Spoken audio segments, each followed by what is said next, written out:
As Josh Allen closes in on a new contract, will he take less to help more? Plus, what about the Bills' decision to stay home and build new? And will Cole Beasley's anti-vax stand have any impact on the team? All that's coming up on this week's edition of the Buffalo Plus podcast. All right, welcome back to the Buffalo Plus podcast presented by BuffaloPlus.com. As always, I'm joined by Mike Catalana, Dan Fates. I am Jenna Cottrell. We're in full off-season mode, but let's get into it because we do know there's going to be that Josh Allen contract extension coming up at some point. Now, Mike, there was an ESPN report from Jeremy Fowler saying that Allen and the team are going to be working together and that Allen doesn't want to make it such an enormous contract that it would keep the Bills out of being able to pay other players. What do you make of that? And it's not a discount, right? Yeah, I mean, usually the player ends up getting the money, right? It's how they set it up, and it's how team-friendly it is. And, I mean, I do believe there are times when they leave some of that on the table, depending on how it's structured. But if you look at even Patrick Mahomes, which he did that, pretty quickly, there are escalators and there are ways to get him more money in his pocket earlier. And, you do take the entire team into consideration too. We are talking about an enormous amount of money, but no matter how much money it is, there's a market and Josh Allen wants to get it. But Dan, the one thing about it is, he's also got the NFLPA around him too. This is what fans forget about a lot of times. They want Josh Allen. Every quarterback in that league wants Josh Allen to get as much as possible because it raises the bar. Yeah, and this report from Jeremy Fowler was pretty much just like a paragraph just about what he's hearing around Buffalo, that he loves being in Buffalo, that, he knows he's going to get paid. There's no rush, that the two sides know they're eventually going to come to agreement, like Jenna said. But nowhere did he say he was going to take a discount, like Jenna added. And this just screams that Jeremy Fowler talked to Allen's agent. And this is Allen's PR of he doesn't want to cripple the team financially. He didn't say he's going to take $10 million less. He didn't say he's going to play for $20 million. He's still going to get north of $40 million because he deserves it.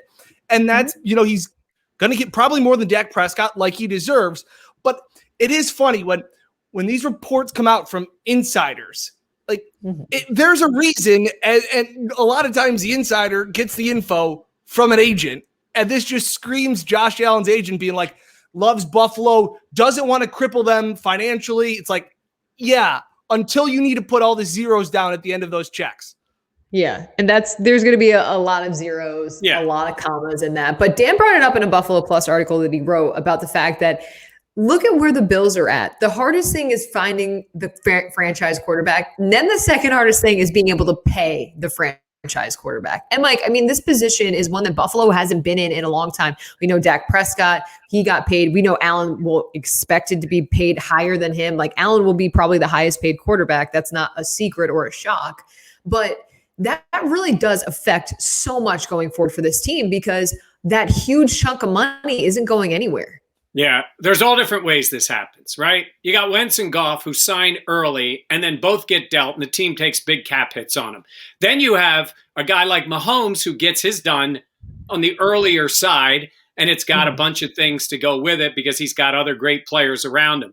Then you've got Brady, what he's always done, but he also has a wife who makes more money than him and he's worried the most about the rings. And then you have a guy like Dak Prescott who, when you think about this, Dan, when you think about how the money impacts you, by not agreeing to those other deals and taking the franchise tag. Now, the team put the tag on him.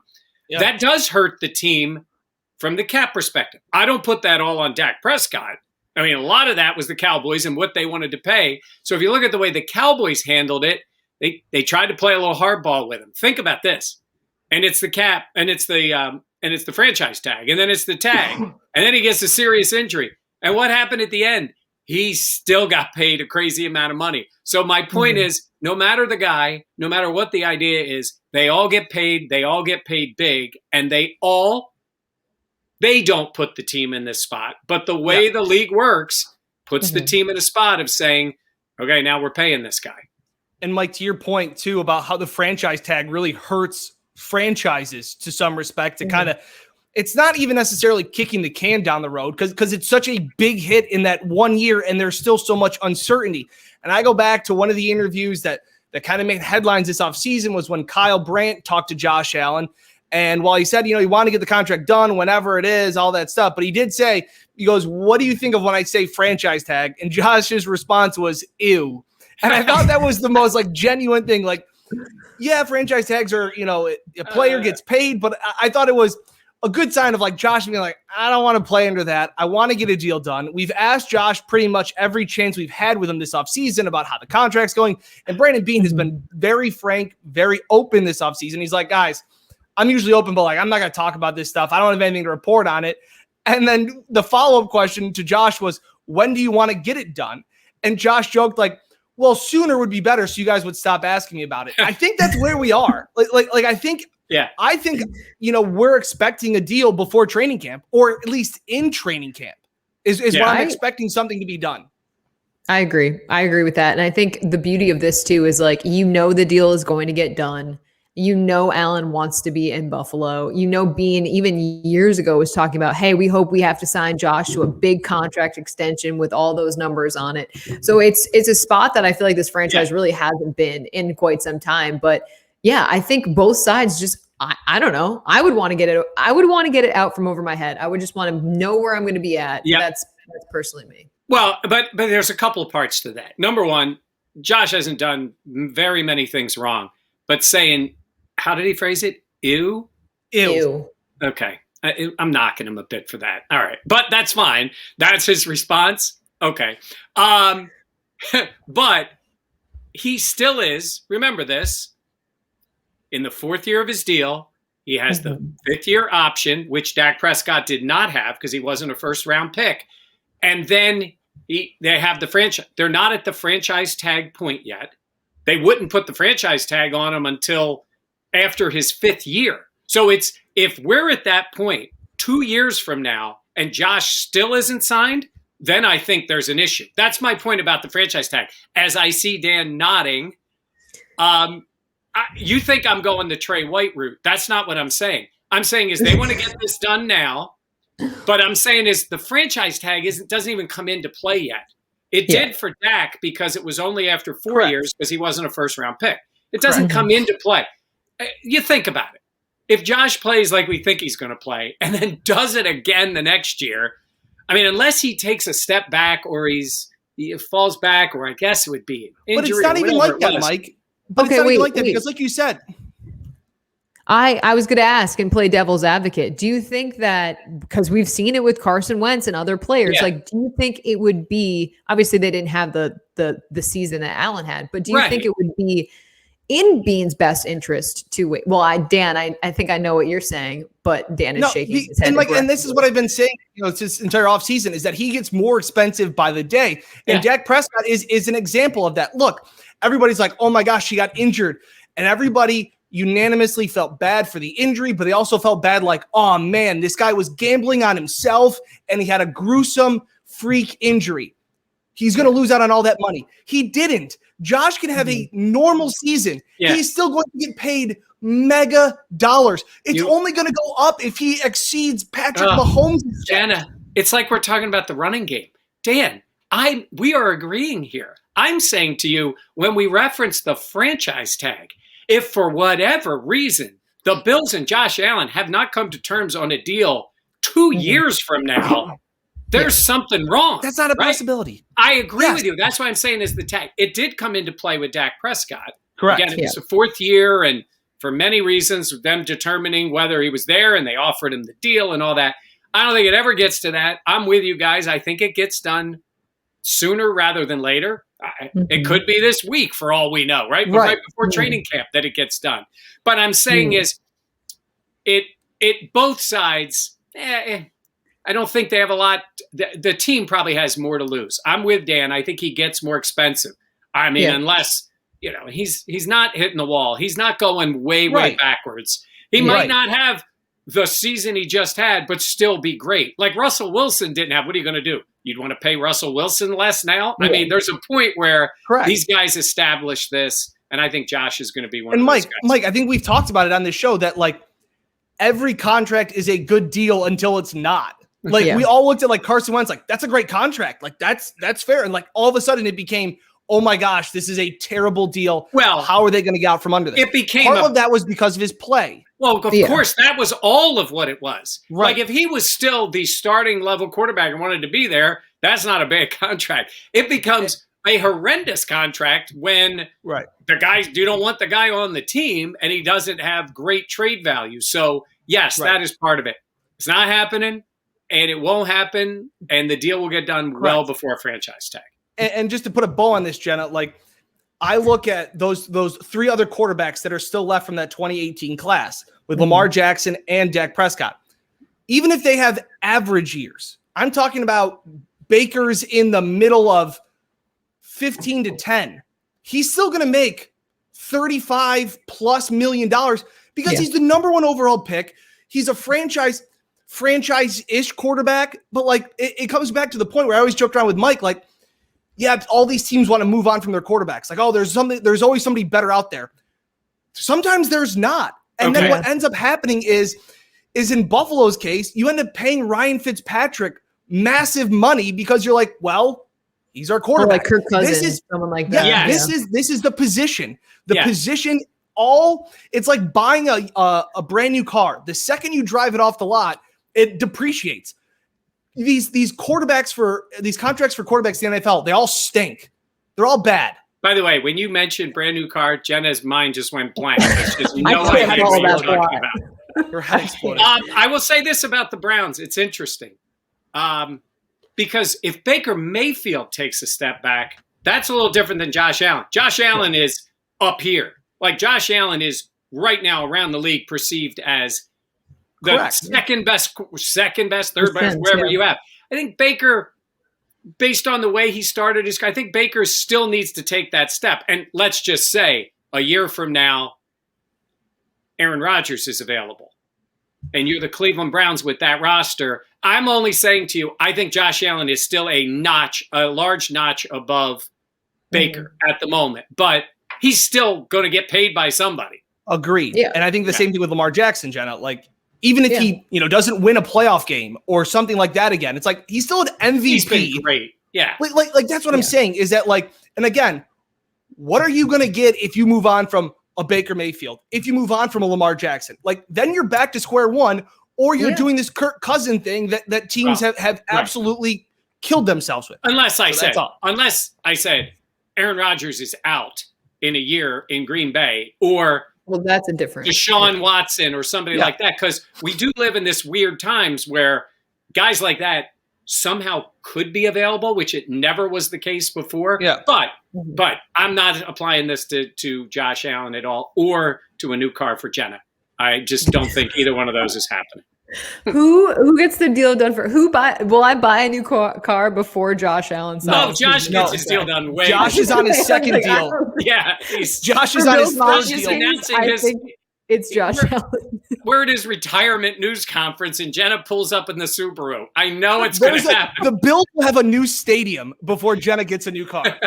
That's what a great transition, because this week some talk coming out about the Bills wanting to keep the stadium in Orchard Park, that area. Dan, I know you and Mike discussed having a dome, what you both wanted, but staying home, I feel like we've had the opportunity to kind of see, because we've been able to travel to away games, at how unique that really kind of is, because a lot of teams' stadiums are right downtown, or they're in an area that's a lot more kind of commercialized than what Orchard Park is.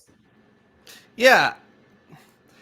And people commented on our video that Mike and I did, just saying like, oh, like a dome would be great. You need to have a dome. Other people like, there was very little gray area on this. I feel like people either love this or hate this. There was nobody's like, yeah, you know what? That's not a bad idea. Like that's I can see that.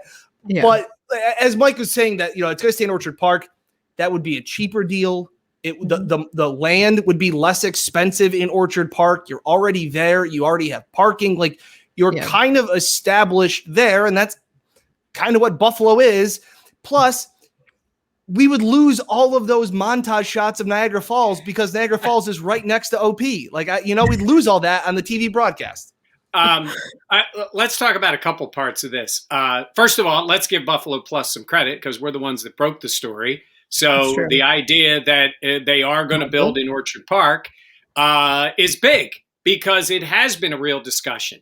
And look, you can think, like, personally, I've said to you guys, I mean, I love Detroit. Nobody ever says that. I love Detroit. I love the stadium there. I would love to see Buffalo have a downtown stadium like Detroit. I just like the way that place feels, and it has a good vibe to it for an indoor stadium. That type of thing. Okay. And then you could say, you know, a dome, even in Orchard Park. Domes are more expensive. It just is. You are building an indoor facility. Jenny, you went to Syracuse. The dome in Syracuse is not like other domes. It's basically an outdoor stadium. They put a roof on it. It didn't even have air conditioning. But they've spent they've spent hundreds of millions of dollars just putting a new roof on it. I was told that renovating the Ralph was a more than $1 billion project if they could get it done. And you're not spending $1 billion to do that. And then, by the way, the team wouldn't be able to play in Orchard Park because you'd be ripping things apart. So I don't know what they would do.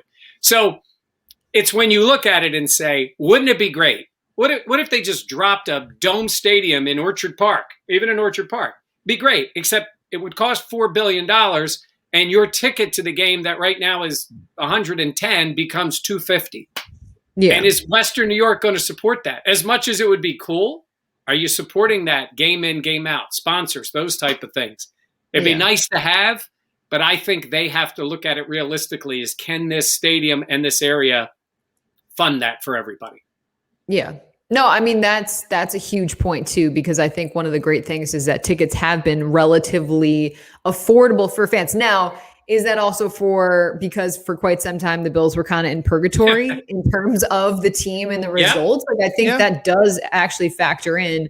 But I actually love the fact that the stadium's going to be in Orchard Park, because my thing is, it's such a unique experience, and I feel like it is so Buffalo. Like, I've gone to other stadiums before, you know, in Cincinnati, the stadium's right downtown, other stadiums like that. I mean, Mike, we've been to AT&T Stadium, we've been to NRG Stadium, Houston, like all these different spots. And I just think it's so Western New York, and I love that piece of it. My thing is that I would love for which of course I want the most expensive option because of who I am as a human, but like a retractable dome or something like that to me would be ideal, because you can have that space for other events as opposed to just having a couple home games a year and maybe some football and stuff. And then also, I think you can still capitalize on what makes Buffalo special in the winter, and having that access to open up the roof. You know, it's like with the Colts, like in terms of, is the roof going to be open? Is it going to be like stuff like that? Where I think you can kind of take a piece from everything. But I do get why some fans wanted the stadium downtown, because I think without a doubt that would, you know, help build up the downtown area and make it be a really fun place to go on game days. But I just think that it's what makes Buffalo special. The tailgating, being able to see all the fans all around. Like, I've heard from away media that they're always shocked when they come to Buffalo, because the stadium's basically in the middle of a field. You know what I mean? Like, there's not a lot of commercial stuff around it. It's neighborhoods. It's neighborhoods. But like, I think that makes it really unique and special. Well, okay. Other places have been like that too. I mean, if you go to Green Bay, but even Green Bay, like when you drive in, there's like a main stretch that has, you know, like all the chains. Like, you're right. Well, it's just not too far away in Orchard Park. That's just Wisconsin, Jenna. Right. There's a lot of cheese. We know that. So much cheese. I was not prepared. But look at Foxborough. They wanted to build that stadium in Boston. There's a Trader Joe's. You can throw to Trader Joe's. No. I'm saying is, when they were saying to do that, when they used to have old Sullivan Stadium, Patriot Stadium, there was nothing out there. They had the stadium. They looked to buy in Boston. It's so expensive. They couldn't get it done. They looked to Hartford. There was all this stuff going on. And eventually they built there. Well, look what Kraft has done with that area. Mm-hmm. It's a stadium in the middle of a mall now. I'm not saying that some of that could happen even in Orchard Park. I don't know. You know, to maybe build up the area around a new stadium and put more things there, maybe even hotels. I mean, I do think there's a real thing to have a hotel right there near the stadium, again, like they do in Foxborough. But your point, Jenna, about the way it is in Buffalo, I've been told by people close to it that that's a very big consideration with the Pagulas. Like, they know that is Buffalo. And they heard from a lot of people about the tailgating experience and all those things. So if you maintain that, and also it is a cheaper thing. Now, the other part is, the thing I don't like about being in Orchard Park is it's right in the snow belt and the wind is brutal. And I don't think that's an enjoyable experience for the players, the fans sitting in the stands, or anybody, right? I just don't think it is. The idea behind this stadium, and I said on the air that it was more like Miami, Seattle, where it's covered. Oh, yeah. But Seattle is more of what I think they'll go for, where you can protect the fans sitting way up in the stands. They're covered more based on the way the stadium would be built. And it does cut down on some of the elements, because you're sitting wide open in Orchard Park between wind and snow and rain and everything else. So I think it won't be like the Ralph or the Highmark or whatever where it's going to be called, but it will be open air. Mike, I was actually thinking about this week when we did our podcast, or when we did our vlog on Buffalo Plus. Right. And you had mentioned how while we're, now Highmark Stadium is seen as a home field advantage. It was never a home field advantage before Josh Allen got there. It was, they weren't very good at home. Tom Brady had the most victories in Orchard Park. Like it wasn't, and I thought about it more and more. It's not the home field advantage. It's the quarterback advantage. When you have a good quarterback, the fans care more and they're better. Yeah. Like, I've heard tons of great things about the Chicago Bears and their fans and how passionate they are. I've never heard about teams being like, oh, we got to go into Soldier Field and deal with it. Like, not anymore, because they're not good anymore. Like, 1985, they did. Sure. Right. And they had a good team. Leslie will tell you. I look at, when the New Orleans, when they were the Aints, and when they had Aaron Brooks, the Superdome wasn't great then, but you get Drew Brees and you start winning, and all of a sudden it's like, that place is so tough to play. And it's like, it's tough to play good quarterbacks. That's what it is. And so I just think that, Highmark Stadium will now be tough because fans will be invested and are invested in Josh Allen and this team that is now good, as to Jenna said, to Jenna's point. And the only thing that I said that, Jenna makes a good point about, the ticket costs for fans and all of those things. Like, I went to college at Fredonia. Like, a lot of my friends were able to afford season tickets because they were only like a couple $100 and they could get decent seats. And that was cool. And when they started talking about wanting bigger, this brand new stadium, it's like, are you going to be able to, as a college student, are you going to be able to afford season tickets? Like, I don't know, but that's the risk reward. And you talked about pricing out the fans. Can you make up for that with enough corporate sponsorship? Can you make up for it with enough suites? Can you make up for it with branding, with, logos, all of those things? And to those points, the Pagulas have to weigh if it's going to be between $5 billion for a dome or $2 billion or 1.7, 1.9, Mike, like you were reporting, for, this, somewhat enclosed overhang stadium. Like, $3 billion isn't nothing to be like, oh, what's $3 billion? Like, it's $3 billion. But what you would get is you would get so much more of the concerts. You'd get the mega tours, the music tours. You would get NCAA games. You could probably return on investment. Okay, and you get a Super Bowl. You get a Super Bowl. You probably would, but let's also look at that. It's still Buffalo. The problem with getting a Super Bowl in Buffalo is hotel space. It really is. Fair. You'd have to have people they'd be across the border and all the other stuff that goes on. That's an issue, though they always seem to say, you build a stadium, you're going to get it. And you might do that. And then we talk about these other events. I think you could get some. Now, there aren't that many concerts. Like, I think Billy Joel's playing Highmark Stadium. Billy Joel, yeah. We saw that. There are a few that way, and you would get more. AT&T Stadium is used some absurd amount of times a year. It's over 200 and some events. It's in Dallas. It's different in Phoenix. There are places. You'd still get stuff in Buffalo. You'd certainly get more than you do now. And you'd be able to do monster truck shows and all that kind of stuff. But you're still talking about events that would bring in 40, 50, 60,000 people. So I agree with you. I think all that would be awesome. You know what else I'd like? I'd like them to build a Topgolf in Rochester. But they can't afford it, so they're not going to do it because we couldn't support a thing that's $30 million. Well, we might, yes. Jenna keeps dropping golf balls down, just keep hitting them. She could keep them busy all day. But I'm saying is there are certain things that you just will never be able to get the cost to what it works. And I think that's what the Pagulas believe. So we'll see what the stadium is like. They could sell the Sabres, and then they might have a couple extra bucks. Wait, really? They could buy Jenna a car with the extra money. Maybe that's how I finally get a new car. Yeah. Well, let's get into it too, because this has obviously been a hot button conversation with Cole Beasley coming out. He's been very outspoken on Twitter, tweeting about how he does not want to get the vaccine, how he says that he would retire if it came to that. The NFL also earlier this month kind of releasing the guidelines for vaccinated and unvaccinated players. And obviously there's a very big difference in terms of even being able to be in the locker room or for traveling purposes, team meetings, things like that. Mike, what do you make of Cole Beasley? And he seems like he has the support of other players on the team as well, maybe players that haven't been as outward about it. But is there reason to be concerned if you are Brandon Beane and Sean McDermott as you approach this season? I don't think they're going to approach it like that. Look, Cole Beasley is entitled to his opinion. He is entitled to do what he wants as an individual with the vaccine. I feel like I have to say that every time. It is. But the NFL, you said, they're making it difficult. They're doing that on purpose.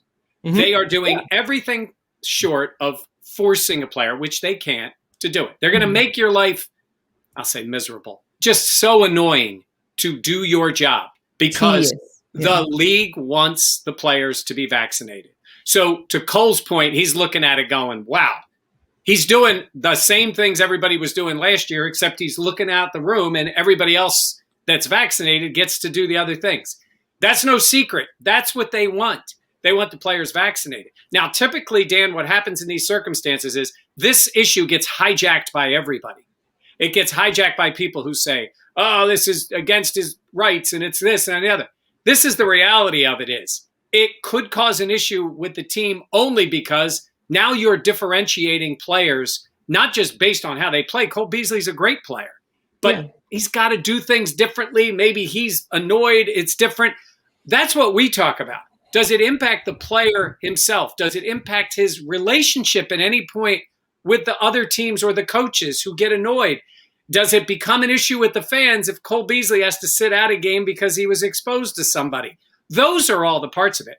Yes, he's entitled to his opinion. Nobody is forcing him to do it. But Dan, it does separate a player for reasons other than football.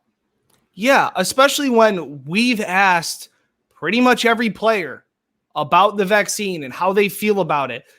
And credit to them, none of them have really come out and said, I'm for the vaccine or I'm against the vaccine. They have all towed the line when they have spoken to the media about we're going to let these are all grown men. They can make their own decisions, which is 100% true. And they said, and Jordan Poyer and Micah Hyde, two leaders in that locker room, two veterans said, you know what? These grown men are going to make their own decisions. It's not a distraction. We're focused on football. All of a sudden, Cole made it a distraction. By Cole coming out on a press release, notes apping his thoughts, he has now made it a story. Instead of the story being swept under the rug, and Cole has this platform that he can speak out, and we have had so many comments supporting Cole Beasley for speaking out, and Gabe Davis has, Gabe Davis. Isaiah McKenzie. Isaiah McKenzie said, he is not the only person that feels this way. Right. Not in the NFL, not in the Bills locker room, and clearly not around the country. But Sean McDermott has also come out and said his thoughts on the vaccine, that the reason we're getting back to normal is he goes directly correlated to the vaccine. So this isn't about running or passing the football, Mike or Jenna. This isn't about what their philosophy is about, how they want to wear their cleats or things like that. This is straight up, your head coach is saying one thing and you have a player seemingly unprompted. The media, that so many people have been stop asking questions about it. Leave him alone. They don't have to say it. It's all these things. This was unprompted. Cole Beasley was never made available to the media, and he took it upon himself, and then to start retweeting and getting in Twitter fights with people with 5 and 6 followers was very bizarre. And it wouldn't have been a bigger deal until, to me, the line that stuck out for everybody that said, if I'm forced into retirement, so be it. Yeah. And I'll say this, and this was something that was brought up to me. So often, players say they will do whatever it takes for the team, Mike. They'll say, I'll do whatever it takes for the team, Jenna. Apparently, Cole Beasley, there's a line for him. Well, his problem is the restrictions being put on him because he's not vaccinated. Like I said, there is reasons the NFL's doing that. And like I looked at it and thought, yeah, they want to make it a pain for you. So as an adult, I think you have to look at it and say, and I'm not saying that's right by the NFL doing this. That's not, we are not in favor of but the NFL, Mike, you have said it before. What the NFL wants, they get. The NFL gets. Yes, they get it because this is what they want. And they have, this is about your body, your choice to what you do. I get all of that, right?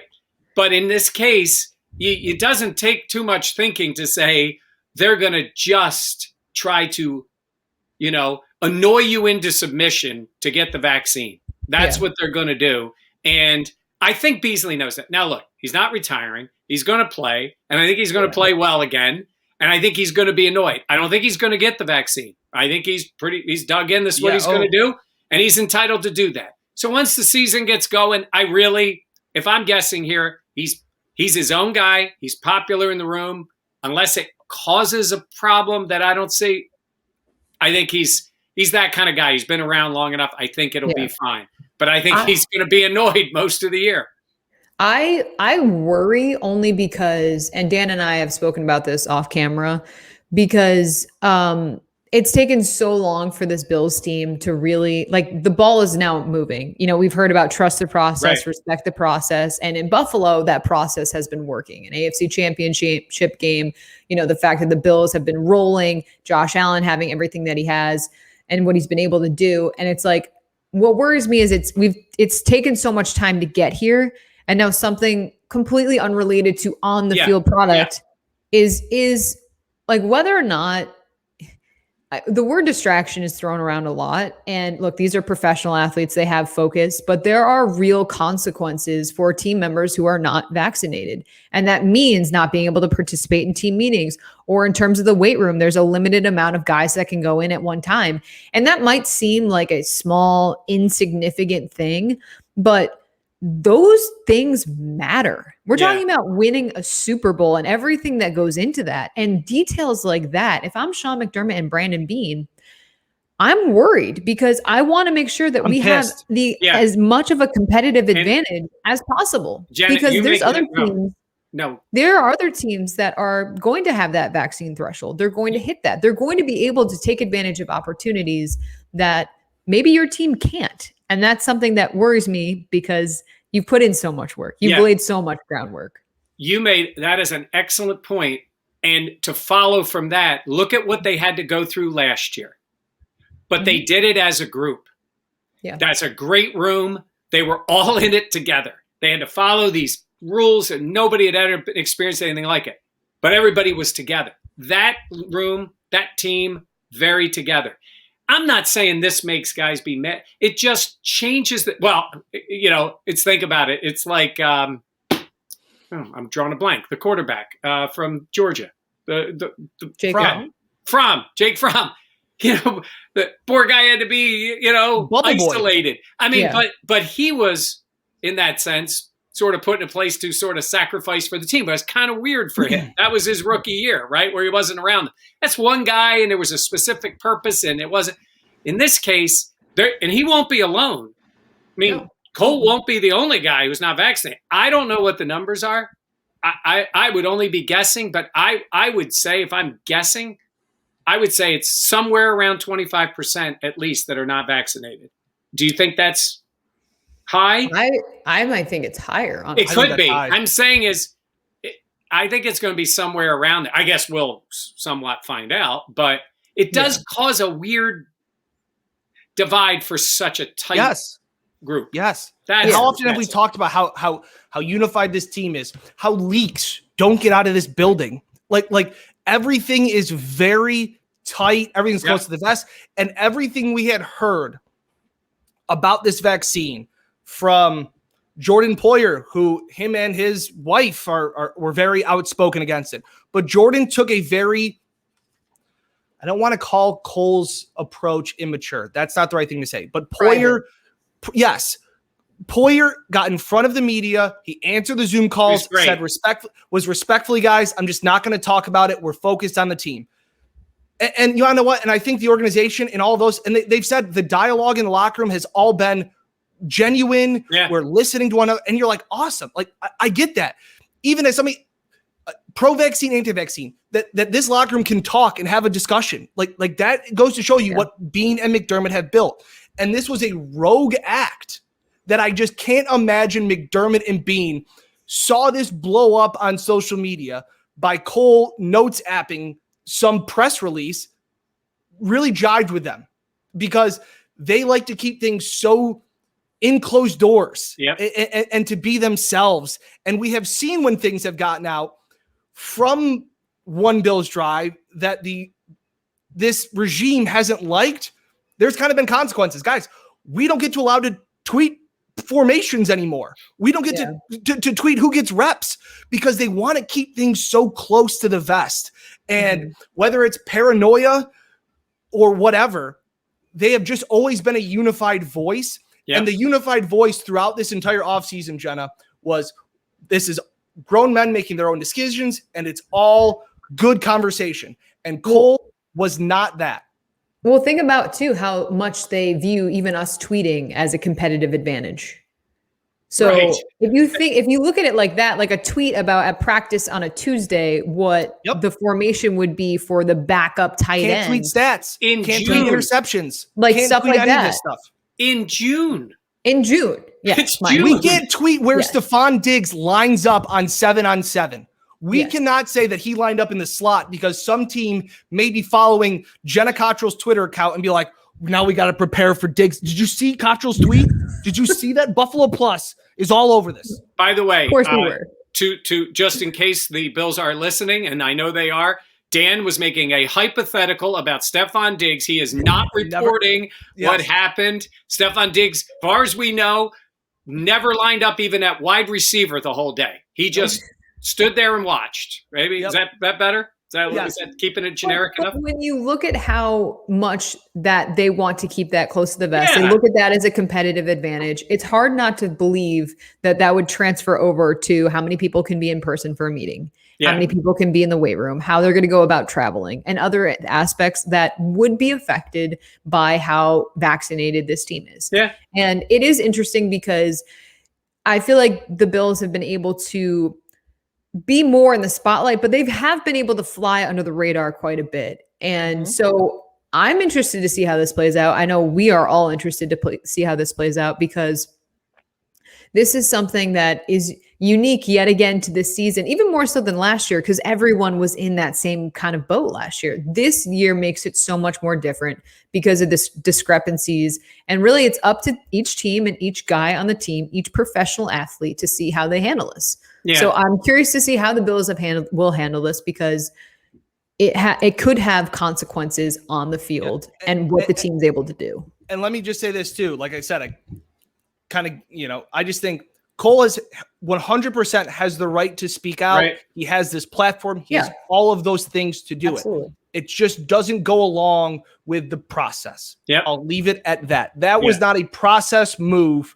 We have talked about how scripted and calculated, even Josh Allen is in the media, like how well they are. All of their ducks always seem to walk in a row at One Bills Drive since Sean McDermott and Brandon Beane have got there. And Cole kind of went out and did his own thing. He's entitled to do that. That's just my take. It was just unlike the process. All right, let's wrap up here. We had a lot. Also coming up next month, we're going to do a behind the scenes Buffalo Plus podcast, just about Mike, Dan, myself, kind of how we got to covering the beat, a little bit more about us. and some of our favorite Bills stories, stuff like that. So we'll have that as well as we head into training camp, and we get ready for the start. I can't believe we're like a month away from the start of preseason and camp. It seems wild. Thank you so much for joining. If you could please like our video, that really helps out and gets more people out there on YouTube seeing our stuff.